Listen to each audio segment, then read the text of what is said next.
Y'all, they finally did it. Choso is in the game. And we're going to talk about him. We have pretty much his full kit. We got the showcase. We've got even another unit, SP buffs, new content, more buffs, and even more, which is crazy to say. So we're going to go in the JP news on Discord, and we're going to slowly go through everything. And let's just say there's a lot of good information, so let's get through it. So there's going to be a new map event, and this is going to be Ichichi's Struggle. So that's going to be the new kind of theme of the map events. Now we've got Choso. This is Choso's art, and Dagon. So Dagon is the Phantom Metal unit, which, I mean, I feel like almost everyone expected. No surprises there, to be honest. Now, there's a code. I think it's 300 cubes. And for the summary, there's the new story chapter. There's a story event. There's a formidable battle versus Choso, okay? And that's actually pretty interesting. It's not versus Dagon, it's versus Choso. I found that a bit odd, but not horrible. I mean, it makes sense. Then Dagon's the Phantom Metal. Then there's mid-game, end-game missions, which hopefully we'll see as more cubes. If this is more cubes, this is huge, right? It is huge. Now we've got the new SP buffs. So it's going to be Yuji, Kamo, and Junpei. These are going to be the three new buffed units.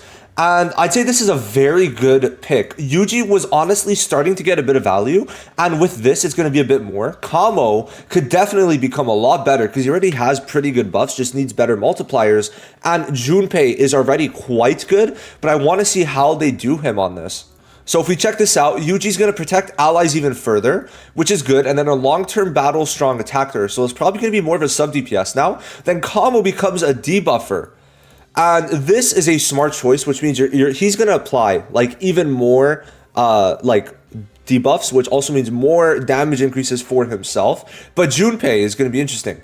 Buffing allies along with attack immunity, which is a very, very interesting thing. I'm not going to lie. Does that mean he's giving allies attack immunity? Because already we do know that he is giving damage reduction. Is he actually going to give attack immunity? Because if so, that would be insane because he gives himself attack immunity, but giving everyone attack immunity would make this an insane skill too. So amazing SP buffs, honestly. I'm kind of sad we're not getting Yellow Nanami, but it is what it is. Now they're changing the UI, more frames, no one really cares. Story reminiscence, so there's going to be another 3 reruns of stories, which is not bad. But remember, you can only do them when a new story event comes out, because when a new story event comes out, you get a key to do this, which means in general, like whenever a story event comes out, now you're getting an extra like 900-ish cubes. So there's going to be a new SP battle update and a second stage. This is going to be very interesting. And it seems like it's going to be harder, right? That's the thing. This is very interesting. Basically, it's going to be, I don't know what it means. Combo Ultimate can be updated via second stage. Does that mean it's going to be stronger, the Combo Ultimate? And then harder Curse Sweep boss will be released for new material. And yeah, basically the second stage is going to be new material, which also probably means more stats also. So I'm very interested to see how that's going to work out. But what's really interesting, besides like more content, because this is more content, right? Able to buff units further, all that good stuff, hopefully cubes, but that might tie in with the mid-game, end-game missions. Now, what's very interesting, domain investigation event. And if we check here, right, there's a new event with like a whole new graphic and everything. And this is going to be late September, and it's going to be called Cursed Land Genesis. So I'm going to guess we're going to get a shit ton of skill materials, but I'm actually really excited for this. I hope they do it well, but as of right now, I don't really have much hope because they're kind of fumbling everything they're doing. So besides tower, so I'm really hoping this does end up being good. Now for the release date, oh, there is a roadmap. We could check out the roadmap actually. Yeah, it's right here. So we got Dagon on the 24th, Choso on the 31st. We got the reruns on the in August. And then we got new SPs in September. We got the domain investigation in September. And then what else? So there's new chapter of Shibuya incident in mid-August. Then late August, it's going to be a new playable character, pretty much confirming Shibuya, right? Because new chapter of Shibuya, then new character, pretty obvious. Original main story, part 2 info in late August, which means a new live stream in August probably. And then story reminiscence, okay. Then SP battle update rework in mid-September. I'm not too sure what that entails. Oh yeah, okay. Hidden potential system, the second stage. Harder curse sweep boss in September. September is going to be pretty good because we get the new curse sweep bosses. We get a rework. And then we get the Wayne investigation. The problem is what's going to be happening in August, right? Like, we're not really getting shit in August, unfortunately, but maybe it is what it is, I guess. Not much more to say. And then we got the units. We do have the units and we do have the showcase for, I don't know if Dagon gets a showcase. It doesn't seem so. No, it doesn't seem like Dagon gets a showcase. So Dagon is yellow, as we knew, and they say attacker. Stop the enemy's action with a stun. Recovers own HP and grants damage reduction to self, which is obvious. Uses, I mean, we already guessed this for the most part. Using domain. Oh, domain. Is there? Ooh, I mean, that's okay. I guess that should be okay. The problem is if you're using Degumi, right? Because if not, it's fine. There's no other domain in yellow, but if you're using Degumi, that's a problem. Horizon of the Captivating Skanda to grant more damage reduction and increase Jujutsu stat, and then using Shikigami to deal great damage to enemies DOT. Oh, that's actually not bad. Yeah, so he has damage reduction. I just hope he ends up having taunt, because if he doesn't have taunt, he's useless. No. Yeah, he's useless. He has to either be like a damage reduction unit with very good sub DPS damage that does like good tanking, but I would say he needs a taunt. If he doesn't have a taunt, just use Mekamaru, right? If he doesn't have a taunt, this is basically just going to be like in concept worse than like a worse version of Mekamaru. So, no. Then we got Choso. He's green. I think green was a overall horrible option, but it's going to depend what they do with red and yellow. Yellow, I mean, if Dagon's yellow, then that makes sense. Maybe he's going to be an insane sub DPS tank, but if not, if he doesn't taunt, I think he's off the board immediately. Green now is getting a little too much. That's 3 premium green units in a row. Or no, I guess Nanami came out, but I just feel like it's kind of crazy now. Like, we're getting to a point. It is getting to a point where it's like the whole green team is being completely replaced with new units in the past 2 or 3 months, which is crazy. So let's read his kit. I'm not going to lie, it is very good, but I'm just not that happy that he's green, honestly. So skill 1, and he's green. Future standard. He's on standard though. Oh my god, his kit is really good for standard. So, okay, skill 1, combined damage, increases enemies' green damage received by 30% for 3 turns. And that's when flowing red scale stack is there. Skill 2, he's going to be giving flowing red scale state for 4 turns. Increases own taijutsu and damage dealt by 30%. So that's 2 buffs, right? Or yeah, it should be 2 buffs. And then at the start of the turn, recovers own cursed energy by 5. I'm going to guess it's 1 turn only, but it might be more. Then when you have flowing red scale, it's going to change to give 6 turns of flowing red scale stack. So that's a different buff. And then increase own jujutsu stat, taijutsu stat, damage dealt by 50%. You know, he should put in different bullet points. I'm not going to lie. But this is going to be 3 stats of 50%. And it seems like you could just stack this. Whoa, you could just stack this. Am I tweaking? Holy fuck. So you could... Can you do this multiple times? We're going to check the showcase out. Skill 3, ranged jujutsu. And then this is just a buff. And this is a 50% green damage received increase, which is great. Then the alt, ranged jujutsu, increases the selected enemy's green damage received by 50 and 50. 100% total for 3 turns.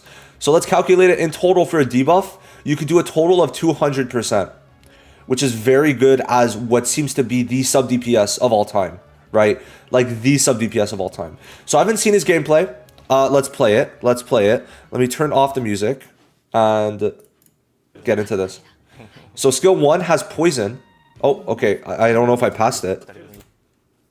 I guess I didn't. No, I guess I didn't. I want to see what his rec bit does. I do want to see what his rec bit does. Now, putting him with Yuji is interesting, but it does work if you think about it. Because he gives damage received. And, okay, so he does the buff. Oh, so it's an attack buff. Okay. And what's that debuff? What was the debuff he applied? So, skill 2. Oh, no. Oh, what did he ping? Okay, cool. So, skill 2, that was what he used. Am I tweaking? No? Did he not? He used this skill 2. 5 cursed energy, by the way. Crazy. And it did apply some sort of debuff, but I guess we don't know what it is. Fair enough. So he gets that buff. Oh, it's a... Oh, wow. Wait, is it all 3? No, but it says increases own. I think that's a bit of a translation error. Unless I'm tweaking, it's pretty much a translation error. But yeah, he does give taijutsu and damage increase. That's, or jujutsu, I guess. I think that's taijutsu. And then it goes to 30 cursed energy. Okay. Okay. That is quite a lot. But we're going to see here. So he gets the new buff, the stack buff. And do we see? Does he get his buffs? I guess not. I guess it is debuffs. Is that actually debuffs? But no, there is the buff. Okay, I guess there is the buff. Yeah. Does he get it before? Wait, that's crazy. Yeah, I'm not too sure on that one, honestly. I'm not too sure. I don't know if it's the translations, but I'm honestly not too sure. Now that skill changed. This guy's going to be a very complicated unit. Like, he's going to be very complicated. I actually kind of like that, yeah. Okay, cool. It's a bit hard to see the debuffs, which is a very horrible showcase on their part, if we're being honest. Then he has his ult. Does he use his rec bit? Please use the rec bit. Use the rec bit. Man, why don't they want to show the rec bits? We're going to see the combo. We're going to see the combo. Oh, that's pretty nice. I wish there was a bit more of Choso, though. Okay. It's not horrible. I wish it was a bit better.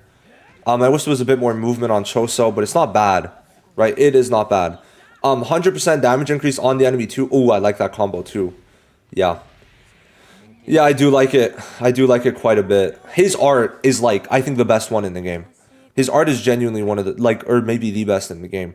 But no, overall, this Choso is going to be, unfortunately, really good. If you're trying to optimize, quote unquote, it's going to be very good. Because you're able to get 200% damage increase while doing good damage. Or how you could set it up is just that you buff yourself a shit ton, right? And then afterwards, you're going to do a bunch of damage while also debuffing to then help out the team, right? So I think he's going to be very good. The best team is probably just going to be Choso, Gojo, Shoko, Teen Ghetto, and then who's gonna live? No one's gonna live. That's the thing. You have to keep in mind, like, with all the damage you're gonna be doing alongside all the debuffs along with Choso that he's bringing, he might just surpass, like, he might be Red Nanami level in terms of debuffing, which is very interesting. I hope he is, but we're gonna have to see. I think he looks really good doing this much debuffs, right? 200% at once is very good, including the ult. And then him being able to buff himself over the 6 turns, right? You could do 3 turns of buffs and then do your debuffs, right? We'll have to see how many turns this lasts, but it looks pretty good. Unless this is only for the attack, then that's unfortunate. Because it doesn't say how many turns, which is fair. That's true, but I don't think we know the turns in the first place. But he seems quite good. I'm pretty excited for Choso. And then they see for the SP, Yuji, it's his 2 auto skills. Kamo and Junpei, it's the skill 2 and 3, which makes perfect sense. So Kamo skill 2 is what needed a bit of buffs, and then the skill 3 is probably going to be debuffs, and then it's going to be an AoE debuff, which is pretty good. I guess it would be. But if these buffs get stronger and then the skill 3, that's good. The problem is, I think the ult for Kamo should have been buffed, because 1350 is very low. But it is what it is, I guess. And then Yuji's auto skills being buffed. I mean, we already went over Junpei, but Yuji's auto skills being buffed is pretty good. Which ones was it? A Righteous Death and Rapid Fire Attacks. These 2. So he's going to get a bigger damage increase now. Okay. And then afterwards, he's going to do probably more taunting or more reviving or whatever, I guess. But yeah, he's going to be more of a sub DPS and also support more. So pretty interesting. I actually think this was a pretty good stream, all things considered. They did quite a good job giving us new info, and I'm happy. So I'll see you guys in the next one. Let me know what you think. I'll see you. Bye-bye.